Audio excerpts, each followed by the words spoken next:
तो कोईपण फोનમાં ringtone set કરવા માટે તમારે સૌથી પહેલાં તો સેટિંગ એપને ઓપન કરી લેવાનું છે। તમારે સેટિંગ એપ ઓપન કરશો એટલે તમારી સામે કંઈક આ રીતનો ઓપ્શન આવી જશે। હવે નીચેની તરફ સ્ક્રોલ કરી અહીંયા એક ઓપ્શન જોવા મળશે સાઉન્ડ એન્ડ વાઇબ્રેશન્સ, એમાં તમારે ક્લિક કરી દેવાનું છે। એમાં ક્લિક કરશો એટલે તમારી સામે આ રીતે ઓપ્શન આવી જશે। હવે તમારે આમાં એક નીચેની તરફ સ્ક્રોલ કરવાનું છે એટલે તમને અહીંયા એક ઓપ્શન જોવા મળશે ફોર રિંગટોન, એમાં તમારે ક્લિક કરી દેવાનું છે।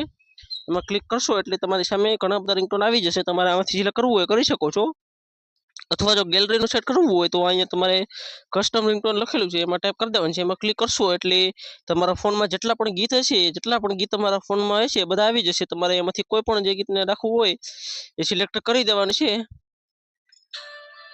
તો સિલેક્ટ કરી દે ઓકે કરી દેવાનું છે એટલે તમારું જે ગીત છે એ રિંગટોનમાં સેટ થઈ જશે। તો દોસ્તો આજના વિડીયોમાં આટલું જ। વિડીયો પસંદ આવ્યો હોય તો વિડીયોને એક લાઈક કરી દેજો અને ચેનલ ઉપર પહેલી વાર આવ્યા હોય તો ભાઈ સબસ્ક્રાઇબ કરી દેજો। Thank you for watching, bye bye.